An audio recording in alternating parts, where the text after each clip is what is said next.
Ah, les petites choses! Vous savez, ces petites choses dont on se dit, oh, c'est rien, pas grave, les petites choses. Les petites choses qui sont pourtant parfois insupportables.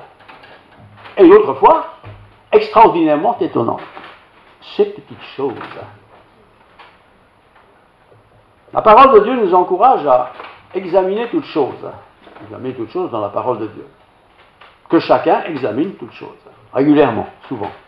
Et c'est pour ça, on a des Bibles aujourd'hui qu'on peut lire. Autrefois, on ne pouvait pas les lire. C'était des rouleaux qu'il fallait déplier. C'était très compliqué. Aujourd'hui, nous pouvons lire la Bible autant que nous voulons. Autant de fois que nous voulons. La Bible nous parle de l'Église. On a chacun sa petite idée sur l'Église. Mais regardons ce que la Bible dit de l'Église. Et posons-nous la question, tiens, dans le cas de cette Église, qu'est-ce que je fais, moi? Qu'est-ce que j'apporte? Est-ce que je suis utile? Est-ce que je pourrais faire les choses un peu autrement, l'Église? Et bien aussi le bon sens. La Bible nous parle du bon sens. Il ne faut pas être stupide en tant que croyant. Il y a le bon sens. La Bible nous parle aussi qu'il faut prier, mais il ne dit pas qu'il faut forcer à prier. Mais il faut prier. Prier, c'est parler avec Dieu. Et tout le monde ne prie pas de la même manière, qu'importe. Il faut prier, il faut parler avec Dieu. Quand est-ce la dernière fois où j'ai parlé avec Dieu? La Bible parle aussi de la conscience. Qu'est-ce que ma conscience me dit de temps en temps? Il faut faire ceci, il faut faire cela. Il faut arrêter ceci, il faut arrêter cela. Tu n'es pas dans la bonne direction. Est-ce que j'écoute cette voix qui me parle? Et puis il y a les difficultés de la vie, ça c'est le plus difficile. Les difficultés de la vie, ça ne dépend pas de nous, ça dépend de rien, c'est les circonstances qui font qu'il y a des difficultés. Et je suis dedans. Une entreprise qui ferme sa boutique, par exemple, et tout le monde est viré, je suis concerné aussi. Difficile. Les difficultés de la vie. Et puis il y a aussi le calvaire, c'est le point le plus difficile. Vous savez, monsieur le pasteur, je traverse un calvaire. Ça veut dire, ce que je vis, c'est difficile, je suis malade, j'ai été opéré, ma femme, mon mari, mes enfants, enfin tout ça. C'est le calvaire, j'ai perdu mon travail pour d'autres. Le calvaire. Tout ça se trouve dans la Bible. Et dans la Bible, ce n'est pas là pour être simplement joli, pour faire un peu meublé. Non, c'est là pour notre instruction. Parce qu'il y a toujours une instruction à côté de toutes ces phrases. Alors aujourd'hui, j'aimerais vous parler de quelque chose d'un peu plus particulier. C'est le cimetière. En haut, ici, un très très grand cimetière. Très grand cimetière. Forcément, il y a beaucoup de tombes. Moi, je suis juste à côté, de temps en temps, je me balade là, je regarde un peu les noms des gens, ça ne change pas ma vie, hein. Mais je regarde surtout les épitaphes qu'il y a sur ces tombes. Et il y a souvent des épitaphes très remarquables. Hein. Parfois, on les embaume un peu, j'imagine, enfin, je ne suis même pas sûr. Mais en tout cas, voilà, les épitaphes. Allez faire un petit tour une fois à l'occasion comme ça. Sans chercher quelque chose de particulier, mais lire, regarder, tiens, une personne qui était appréciée, une personne dont on ne dit rien, il n'y a même pas de nom, enfin bon, voilà. Une visite au cimetière est toujours, je trouve, instructif. Pourquoi? Parce qu'il y a un nom qui est gravé sur la pierre. Marcel, Jules. Et parfois même, et souvent dans nos pays catholiques, il y a des prières qui sont également gravées. Pas toute la prière, mais une prière, un ou deux mots de la prière que la personne faisait souvent. Vous pouvez regarder, ça, je vois ça, hein, vous pouvez lire.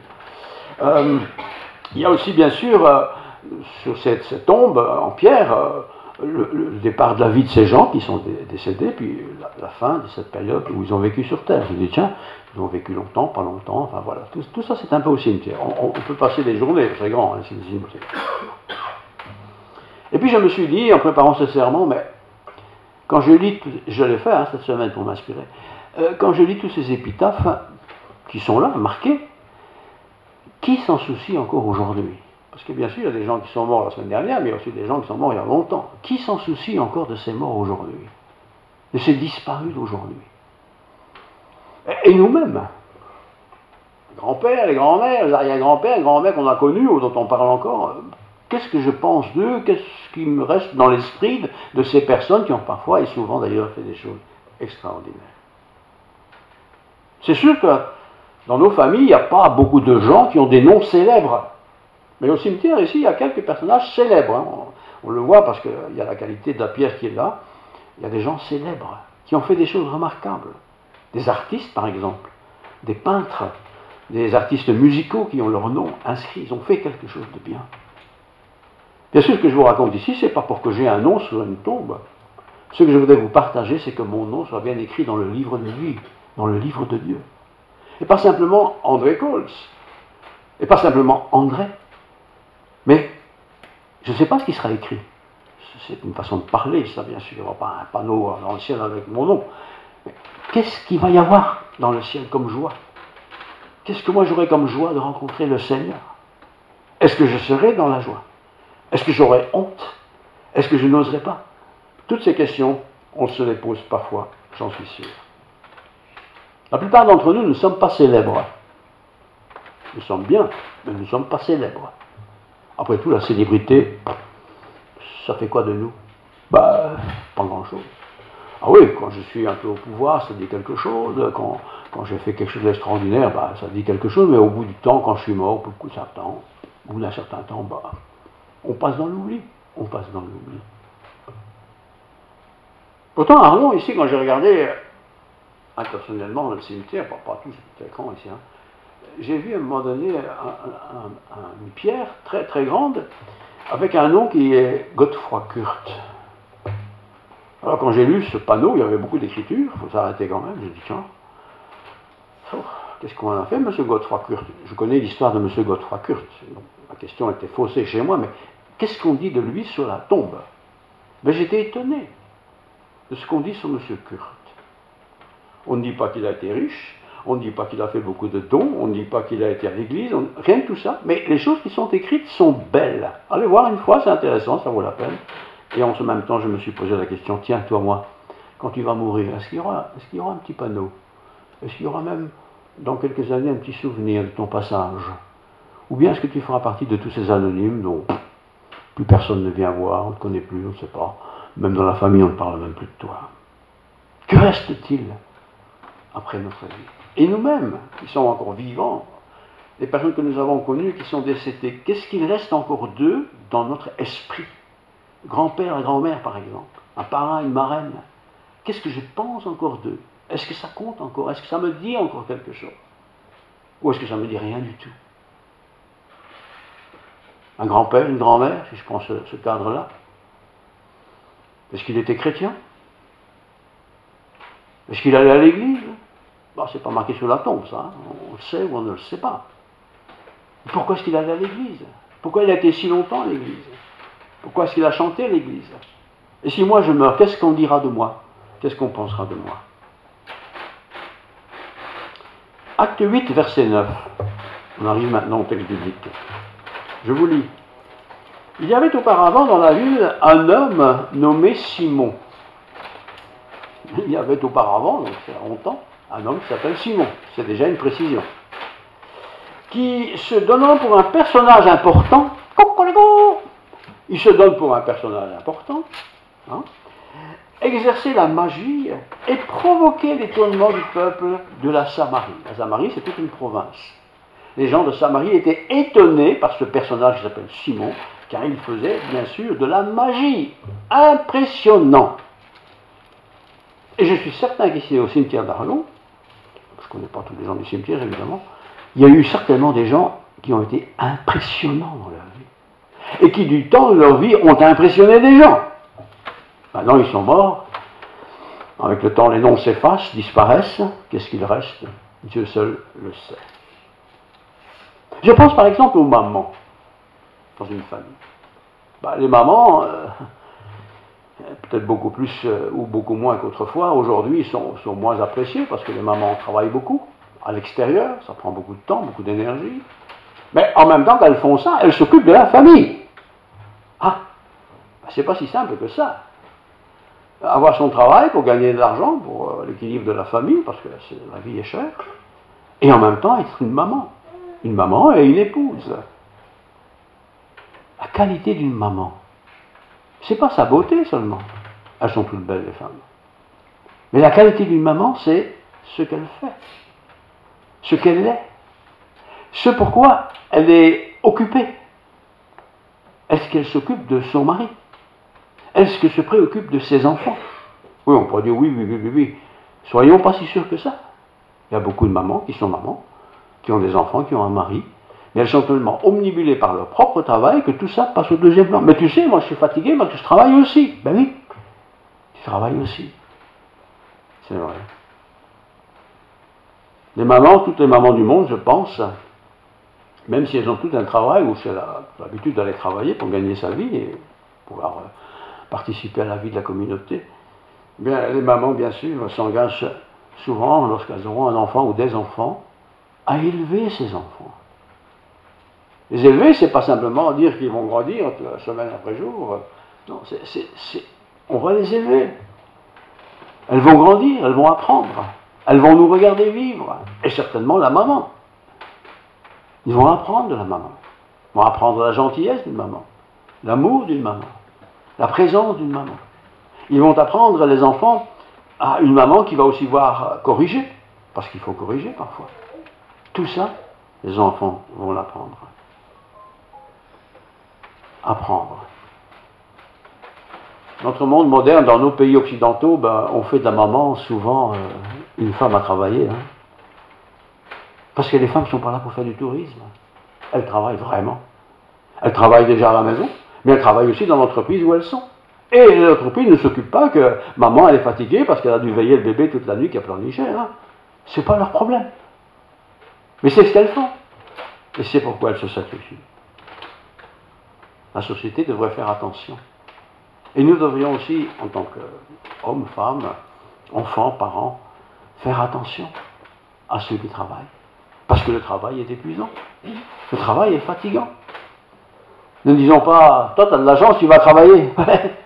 Le travail c'est dur. Le travail c'est vraiment dur. Et il y a des travails plus durs que d'autres, physiquement parlant, j'entends.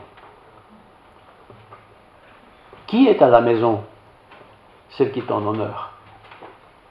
Est-ce le père? Ah, le père. La vedette joue bien aux cartes, vous savez, gagne toujours. C'est une belle jambe, ça. Est-ce la mère? La mère sera plus souvent à la maison que le père. Parce que le père l'excuse que les enfants, c'est pour la maman. Elle n'a qu'à s'occuper, c'est son travail, c'est son métier. Ah bon? Mais elle travaille à l'extérieur pourtant. Toi aussi, mais à la maison, quand tu rentres, tu es fatigué. Mais elle est aussi fatiguée, elle.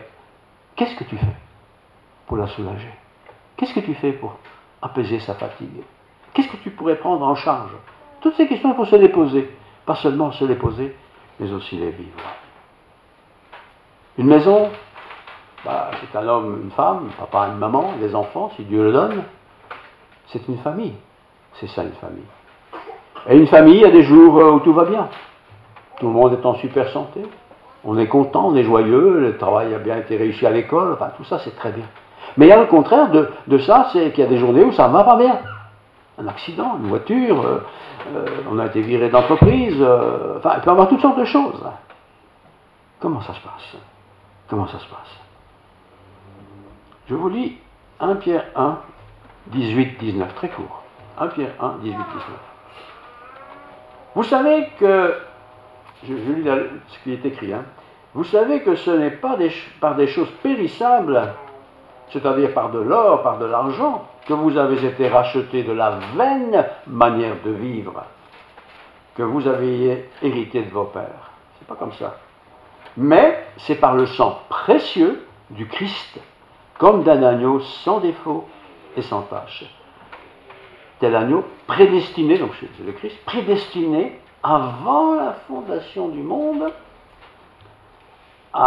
il fut manifesté à la fin du temps, afin d'être en cause de vous. Je relis. Christ, comme d'un agneau sans défaut et sans tache, prédestiné avant la fondation du monde, il fut manifesté à la fin du temps à cause de vous. Par lui, par le Christ, vous croyez en Dieu, qu'il a ressuscité des morts et lui a donné la gloire. en sorte que votre foi, la foi en Dieu, que votre foi et votre expérience reposent sur Dieu. Nous sommes ici réunis ce matin. Il y a des millions d'églises où les gens se réunissent. Pourquoi se réunit-on? Quel est le sens profond de l'union des chrétiens dans une communauté? Est-ce que c'est d'aller chanter un petit coup? Est-ce que c'est se donner bonne conscience? Est-ce que c'est rencontrer Pierre-Paul ou Jacques? C'est quoi le sens de la vie communautaire? La vie communautaire, bien sûr, à l'époque de Pierre, c'est pas comme nous aujourd'hui, on habite un peu loin les uns des autres, tout le monde habite dans le même village, on pouvait se rencontrer très facilement. Les gens se rencontraient d'ailleurs très facilement, mais tout était difficile parce que tout était manuel. Aujourd'hui, nous avons beaucoup de confort pour beaucoup de choses. Mais ça n'empêche. Quelle est notre relation avec d'autres chrétiens? Est-ce que nous avons des amis chrétiens? Ou est-ce que nos amis ne sont que des non-chrétiens, qui sont très gentils d'ailleurs? Qui sont nos amis? Je relis la suite. Prédestiné avant la fondation du monde, il fut manifesté à la fin des temps à cause de vous, par le Christ. Par lui, donc par le Christ, vous croyez en Dieu. Oui, mais Christ, moi je ne le vois pas. J'ai sa parole, oui. Mais j'ai aussi peut-être des amis, des voisins, des voisines, des frères, des sœurs dans la foi, qui peuvent aussi, eux, m'encourager, me soutenir, me fortifier pour connaître le Seigneur. Par lui, vous croyez en Dieu, qu'il a ressuscité des morts et lui a donné la gloire, en sorte que votre foi et votre espérance reposent sur qui? Pas sur le pasteur, pas sur l'église X ou Z, mais repose sur Dieu. Frères et sœurs, notre foi, ce que nous croyons, doit reposer sur Dieu et pas sur ce que nous voyons et pas dans ce que nous sommes. Prédestiné avant la fondation du monde, il fut manifesté à la fin des temps à cause de vous. Par lui, vous croyez en Dieu, qu'il a ressuscité des morts et lui a donné la gloire. En sorte que votre foi, je relis le deuxième point, repose, et votre espérance repose sur Dieu. Et maintenant c'est la nouvelle partie, ayant purifié vos âmes en obéissant à la vérité. C'est pas en obéissant à la structure de l'Église, c'est en obéissant à la vérité. Jésus a dit, je suis le chemin, la vérité et la vie. Celui qui croit en moi vivra. Mais je pense que dans une famille, les personnes les plus enthousiastes pour partager ce genre de prédication, de message, d'apprentissage, ce sont les mamans, justement. Parce qu'elles passent beaucoup de temps avec la famille, et dans un premier temps avec les enfants. Alors, enfants, écoutez vos mamans. Elles ne sont pas là pour faire de la prédication. Elles sont là pour partager ce qu'elles ont découvert dans le Christ. Et ce qu'elles ont découvert dans le Christ sera, je vais dire, transféré par l'attitude des mamans qui aiment leur mari, qui aiment leurs enfants, qui aiment la vie, qui aiment la communauté même. Je lis la suite. Par lui, vous croyez en Dieu, qu'il a ressuscité des morts, il lui a donné la gloire, en sorte que votre foi et votre espérance reposent sur Dieu. Si ma foi, le fait de croire, repose sous un système qui soit le meilleur du monde, s'il repose sur une dénomination, un genre d'église, c'est bien, mais ce ne sera jamais des copies. Par contre, si ma foi, et en particulier la foi d'une maman, parce que la maman est le modèle d'abord pour les enfants, si une maman repose sa foi sur la parole de Dieu, sans même parler, les enfants regardent la maman vivre, parler, communiquer, et se disent, tiens, mais quelle bonne maman j'ai! Quelle bonne maman j'ai! Et si c'est une bonne maman, elles sont bonnes, vous savez, dites-leur que tu es bonne maman. Je t'aime. Je t'aime. La vraie valeur pour Dieu, c'est pas que nous soyons des gens d'église qui savons bien chanter, qui sont avec toutes nos qualités. Pas du tout. La vraie valeur pour Dieu consiste à non pas être des inventeurs de produits, de choses, ou des grands sportifs ou des riches, mais il veut que nous traversions au travers de notre propre vie l'histoire de l'Église. La Bible est un gros livre, hein, longue histoire, différentes situations, différentes générations, mais toujours la même chose, la parole de Dieu. Et au travers de ces paroles de Dieu que Dieu nous parle. Il ne me parle pas comme il vous parle aujourd'hui. Demain, oui, il vous parlera d'une manière, il me parlera d'une autre manière. Mais j'aime que Dieu me parle. J'ai besoin de l'entendre. Alors si je fais ça comme ça, je n'entends rien. Alors plonge tes regards dans la parole de Dieu. Ne lis pas toujours les mêmes histoires. Ne lis pas simplement ce qui te plaît bien. Lis la parole de Dieu. En même temps que tu te lis cette parole de Dieu, Seigneur, qu'est-ce que tu veux me dire aujourd'hui? Qu'est-ce que j'ai besoin de comprendre aujourd'hui? Qu'est-ce que j'ai besoin de savoir ou de découvrir? Et ainsi, petit à petit, jour après jour, c'est comme dans la vie, un enfant est petit, puis grandit, pour un jour être indépendant. C'est ainsi que aussi nous apprenons du Seigneur. Les héros de la guerre, les inventeurs, les sportifs, les riches, je l'ai dit, il y en a beaucoup. Et pour un temps, ils seront les vedettes. Ah oui, ils seront les vedettes.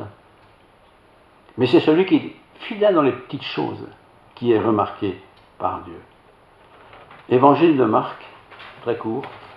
Marc chapitre 12, le deuxième évangile.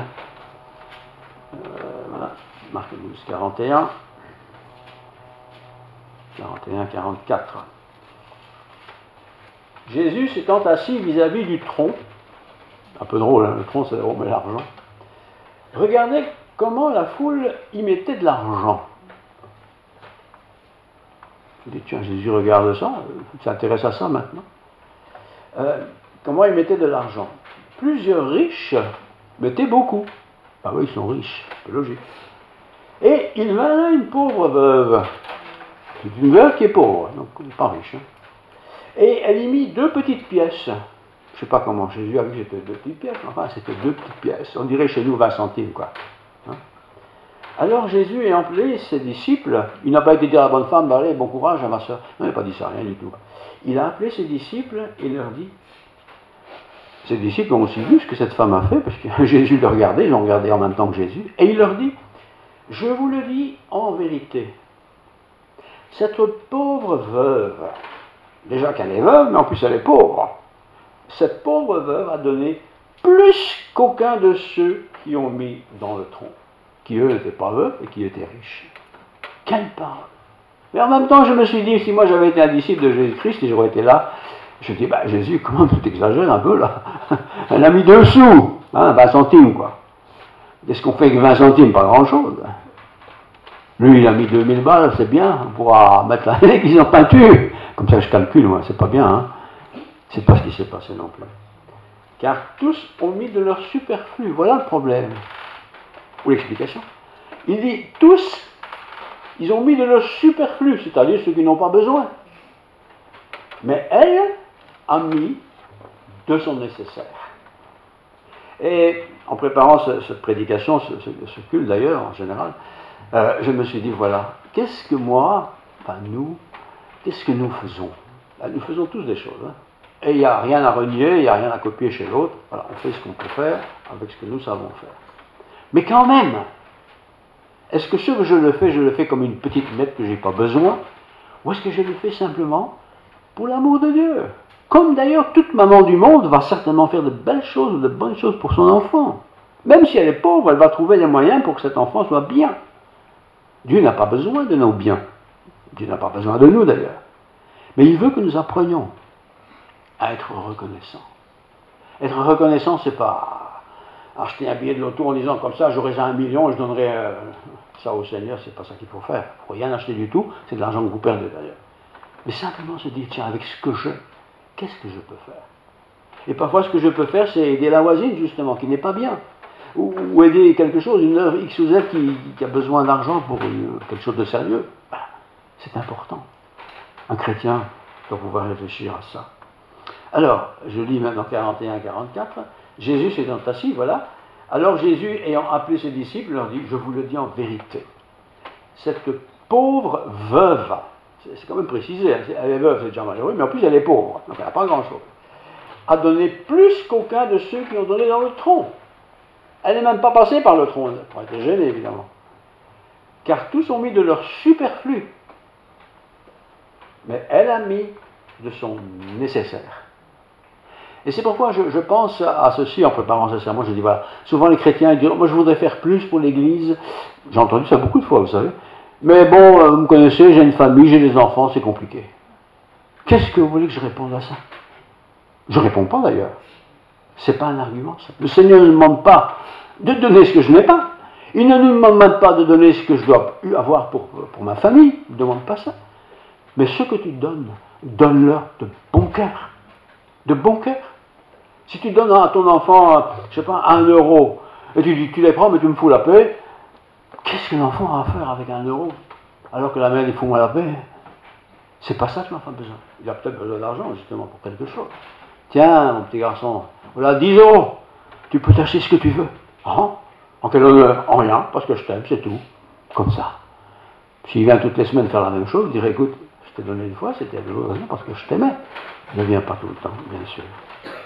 Marie, Marc 14, 8, verset 8, je vous lis. Marie, donc. Elle a fait ce qu'elle a pu. Elle a d'avance embaumé mon corps pour le sépulcre. Cette femme avait fait quelque chose pour le Seigneur. Le Seigneur était toujours vivant. Ce qu'elle a fait, on le fait pour les morts. Mais elle l'a fait parce qu'elle aimait ce Jésus. Les disciples n'ont pas compris. Mais pourquoi est-ce qu'elle a fait ça? Pourquoi est-ce qu'elle a fait ça? Pour se prendre la tête, là? Pour dire, moi j'ai fait ça et ça et ça? C'est comme nous. Si on fait quelque chose pour le Seigneur, faites-le. Et si ça vient du Seigneur, faites-le bien. Faites le mieux possible. Mais n'allez pas claironner, j'ai fait ci, j'ai fait ça. Non, je le fais pour le Seigneur. Et le faire pour sa famille, c'est aussi une manière de le faire pour le Seigneur. Pas pour que mon enfant soit le plus riche, pas pour que ma femme soit la plus heureuse, mais je le fais pour le Seigneur. Marie, Marc 14, verset 8, il est dit qu'elle a cassé un vase de parfum. Un vase de parfum, je ne sais pas très bien comment c'est, mais j'imagine que c'est un vase avec du parfum dedans, ça devait être compliqué et chéro. Elle a brisé le parfum et elle a répandu tout ce parfum sur Jésus. Mais vous imaginez si moi j'avais une bouteille ici de Christian Dior, par exemple, d'un litre là, et je le casse ici, et je fais ça un peu comme tout le monde va sentir bon. Où est l'intérêt de ça? Ça n'a aucun intérêt, ça. Ce serait l'intérêt pour moi de prendre la tête, parce que j'ai gaspillé un parfum en parfumant tous ces gens. C'est pas ça l'objectif. Jean 23 à 7, je vais vous les lire. Alors, il y a beaucoup de textes comme ça qu'on ne lit pas trop parce qu'on n'y prête pas attention et pourtant ils sont beaux. J'aime beaucoup. Donc Jean, chapitre 23 à 7. Pierre et l'autre disciple sortirent et allèrent au sépulcre. On est au cimetière ici. Ils couraient tous les deux ensemble. Mais l'autre disciple courut plus vite que Pierre. Il était plus jeune, il courait un peu plus vite que Pierre. Donc il était à l'endroit avant Pierre, quoi. Et il arriva le premier au sépulcre. Imaginez la scène. S'étant baissé, il vit les bandes qui étaient à terre. Les bandes, c'est avec quoi on enveloppait les morts. Le mort apparemment n'est plus là, mais les bandes sont toujours là, mais elles sont à terre. Cependant, il n'entra pas. Il n'a pas osé entrer dans le sépulcre. Simon-Pierre, qui le suivait, arriva et entra, lui, dans le sépulcre. Il est plus âgé, il a un peu plus, il a moins peur. Il vit les bandes qui étaient à terre. Les bandes, c'est ça, ceux avec quoi on emballait le mort. Et le linge qu'on avait mis sur la tête de Jésus. Non pas les bandes, mais plié dans un lieu à part. Ce n'est pas simplement le bandage qui était là à terre, n'importe comment. Il était là, plié, dans un lieu précis, soigneusement. Alors l'autre disciple, on ne connaît pas le nom, qui était arrivé le premier au sépulcre, entra aussi, et il vit, et il est écrit, et il crut. Il a vu les bandages à terre et tout ça, comme les autres, et il crut. Il a cru quoi? Il a cru que le Christ était ressuscité.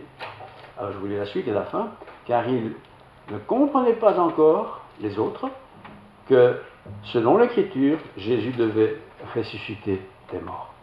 Le fait qu'il ne soit plus dans les bandages sont à terre, il n'y a plus de corps dedans, c'était justement parce que le Christ était ressuscité.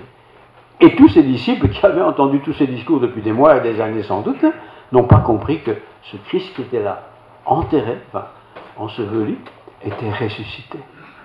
Et nous pouvons, ce que je veux dire par là, c'est que nous pouvons parfois même, nous-mêmes, être dans une situation où on se dit, mais qu'est-ce que Dieu a fait comme chose extraordinaire ici?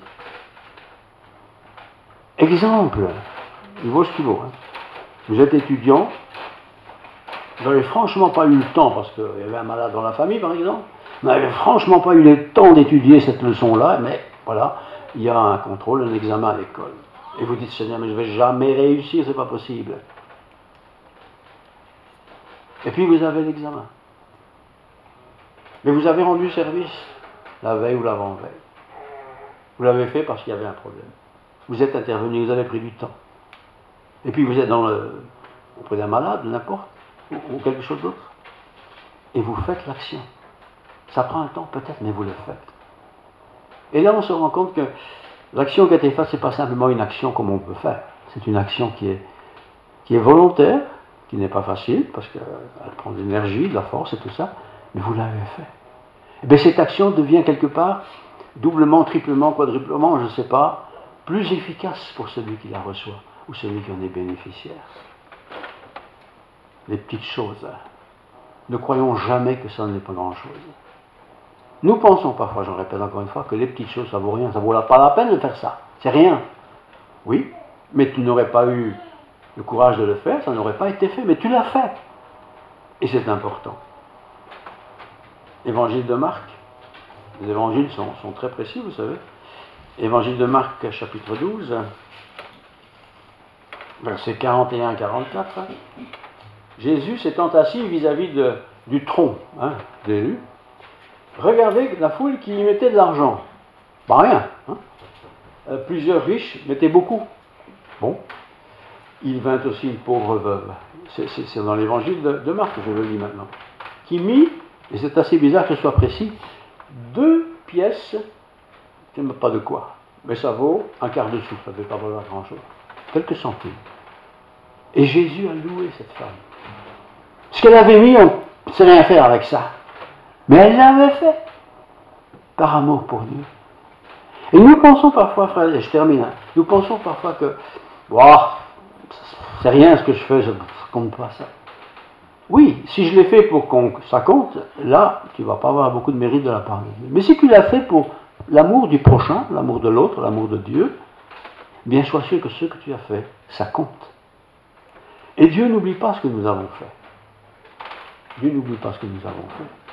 Celui qui est fidèle dans les petites choses, pas moi qui le dis, c'est le Christ, je lui en confierai de grandes choses. Je ne fais pas la petite chose pour que j'ai une grande chose. Mais si tu es fidèle dans la petite chose, je t'en confierai de grandes. Les grandes, ce n'est pas que je vais devenir Premier ministre, parce que c'est pas ce qui est spécialement le plus intéressant. Mais tu vas en faire de grandes. Parce que tu vas pouvoir être utilisé par moi pour faire des choses qui sont très utiles pour d'autres situations. Fais ce que tu peux. Ne fais pas une façon radine comme ça, je suis tellement radin que je ne vais même pas donner un sou. Non, fais pas ça. Fais ce que tu peux. Fais ce que tu peux. Et tu seras béni. Un événement extraordinaire. Je vous lis encore 2 textes parce que je vois que l'horloge a bien avancé. Matthieu 25. Matthieu, c'est toujours bien de dire Matthieu. Matthieu, c'est toujours bien de dire Matthieu. Je vise personne. Bon, Matthieu 25, pour ceux qui ne sauraient pas, c'est mon fils qui s'appelle Matthieu. Voilà, Matthieu 25, 31, et je termine avec la lecture de ça. 31. Lorsque le Fils de l'homme viendra dans sa gloire, le Fils de l'homme c'est Jésus, avec tous les anges, ça fera du monde, il s'assiera sur le trône de gloire. Toutes les nations seront assemblées, ça fait du monde, devant lui. Et qu'est-ce qui va se passer? Il séparera les uns d'avec les autres. Comme le berger sépare les brebis d'avec les boucs. C'est vraiment la séparation. Et il mettra les brebis à sa droite. On met toujours à sa droite quelqu'un qu'on veut honorer, c'est juif ça. Et les boucs à sa gauche. Ça ne compte pas. Alors le roi dira à ceux qui sont à sa droite, le roi ici c'est Dieu, venez. Donc ceux qui sont à sa droite, ceux qui ont été à la droite de Dieu, qui ont écouté Dieu, venez, vous qui êtes bénis de mon Père. Béni, ça veut dire que mon Père a dit du bien. Prenez possession du royaume qui vous a été préparé dès la fondation du monde. Vous imaginez? Dès la fondation du monde, depuis le début de l'humanité, les choses ont été préparées pour que nous en profitions et que nous servions cette chose qui a été préparée. Si par contre je m'occupe de toutes sortes de choses qui n'ont rien à voir avec le Dieu, ben tu l'as eu, tu es content, c'est très bien, mais tu n'as rien d'autre à recevoir. Je termine. Car j'ai eu faim, ça c'est le concret, l'exemple, car j'ai eu faim et vous m'avez donné à manger. J'ai eu soif et vous m'avez donné à boire. J'étais étranger et vous m'avez recueilli. J'étais nu et vous m'avez vêtu. J'étais malade et vous m'avez rendu la visite. J'étais en prison et vous êtes venus vers moi. Les justes lui répondront Seigneur. Les justes, hein, c'est-à-dire les gens bien, quoi. Les justes lui répondront Seigneur, quand t'avons-nous vu avoir faim? Sous-entendu, je t'ai jamais vu avoir faim. Et quand est-ce que je t'ai vu recevoir à manger et avoir soif et t'avons-nous donné à boire? Quand est-ce que j'ai vu tout ça? Réponse? Oui, quand avons-nous vu étranger et t'avons-nous recueilli, ou nu et t'avons-nous vécu? Quand avons-nous vu malade et en prison et sommes-nous allés vers toi? Et le roi lui répondra, le roi c'est le Seigneur, je vous le dis en vérité, toutes les fois que vous avez fait ces choses, ce qu'il vient de dire, à l'un de ces plus petits, c'est pas quelqu'un qui n'a pas besoin de ça, il y a quelqu'un qui a besoin, quand vous avez fait ça, l'un de ces plus petits de mes frères, c'est à moi que vous les avez fait. Aider quelqu'un qui est riche, Dieu ça ne l'intéresse pas. Aider quelqu'un qui est pauvre. Aider un enfant qui a difficile à faire ses devoirs et l'aider pour qu'il réussisse. Ça compte pour Dieu. Aider quelqu'un qui n'arrive pas à mettre un clou pour accrocher son armoire. Ça, c'est quelque chose qui plaît à Dieu. Et on peut comme ça étaler bien sûr les exemples.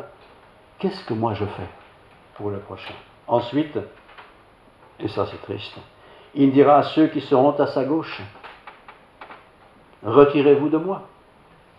Maudit, c'est-à-dire mauvais. Allez dans le feu éternel qui a été préparé pour le diable et pour tous ses anges. J'ai pas envie d'aller en enfer, moi. On est sauvé par grâce, nous le savons tous, on le dit assez souvent.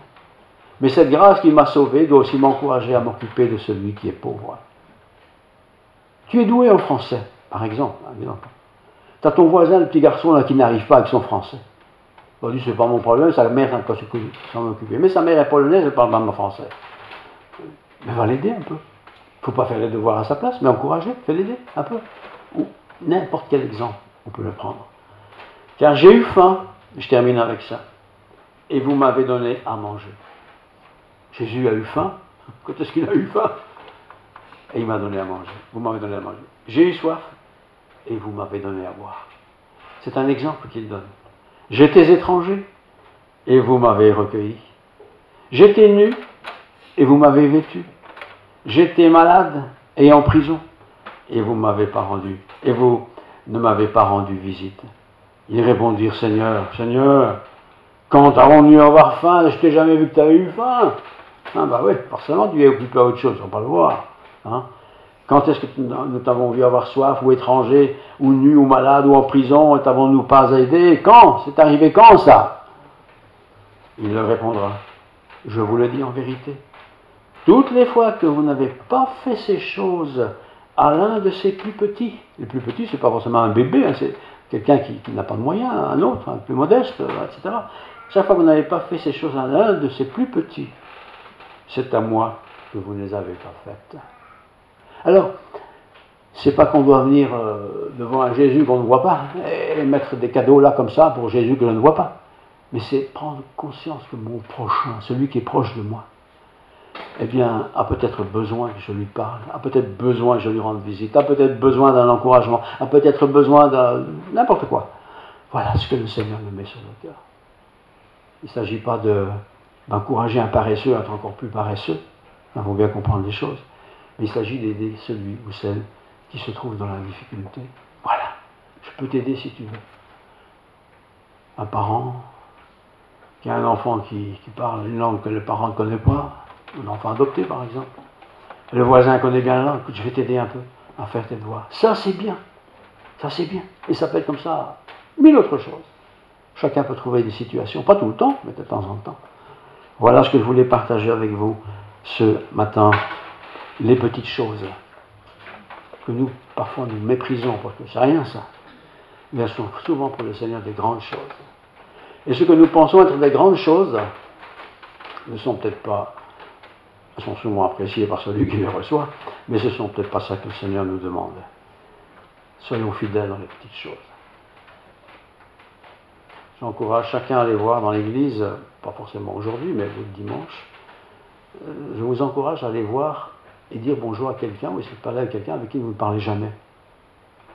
Parlez jamais parce que je ne connais pas. Ben, c'est l'occasion. Va la connaître, parle un peu. Peut-être que personne ne lui dit bonjour à cette personne. Va lui dire bonjour. Parlez-lui. Demande-lui si elle va bien. Demande-lui à ses enfants, ça va à l'école? T'as difficile? En quoi? En maths? Hein? Non, si tu veux, je peux t'aider un peu. Voilà. Et ça, c'est le vrai service pour Dieu.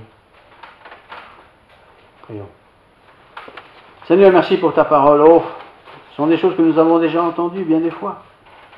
Mais tu nous as demandé d'être fidèles dans les petites choses. Parce que si nous sommes fidèles dans les petites choses, tu vas nous en confier des grandes. Et c'est pas pour ça qu'on fait des petites choses. Mais les grandes, c'est ce qui est important pour les grandes choses. Mais les petites choses, celles que nous voyons souvent, celles qui sont à notre portée, Seigneur, ne les négligeons pas. Aide-nous à ne pas les négliger. Merci pour ce moment de culte. Merci pour ta présence. Merci pour les enfants. Merci pour les parents, les mamans, les papas. Merci pour nous tous. Que la grâce de Dieu, la paix du Seigneur nous soit accordée. La plénitude de l'Esprit Saint, qu'elle prenne place dans toute notre vie. Et que cette semaine qui est devant nous soit une semaine bénie, où nous serons abordés par l'œuvre de Dieu, l'Esprit de Dieu, la pensée de Dieu. Et que nous aurons même cette impression matérielle, tangible, que tu es là présent à nos côtés. Et si nous rencontrons une difficulté, nous serons certainement encouragés de savoir que tu es là, à côté de nous, pour nous soutenir, pour nous fortifier, pour nous aider. Nous ne voulons pas être paresseux, nous ne voulons pas être découragés, nous voulons au contraire avoir confiance en toi encore plus demain qu'aujourd'hui. Aide-nous, Seigneur, secours-nous, que toute gloire te revienne, que nos familles soient bénies, que notre travail soit béni, que notre patron d'entreprise soit béni à cause de nous. Merci, Seigneur, pour tout. Sois loué. Amen. Dieu, quel amour pour moi, quelle patience, tu as conduit vers toi mon ignorance. Comment pouvais-je alors saisir ce que ton cœur voulait m'offrir?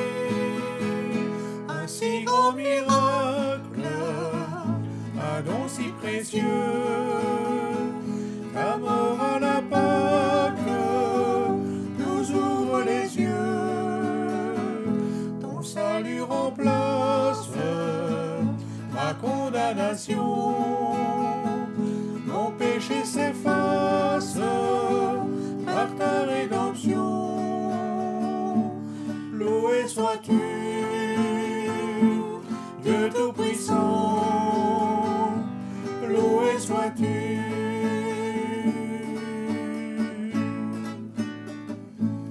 Ça don si merveilleux, comment le vivre sans le répandre à ceux que tu veux suivre sur les chemins où il s'égare, loin de la vie et de l'espoir.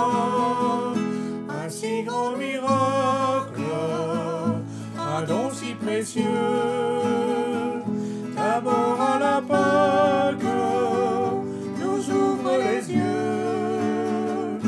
Ton salut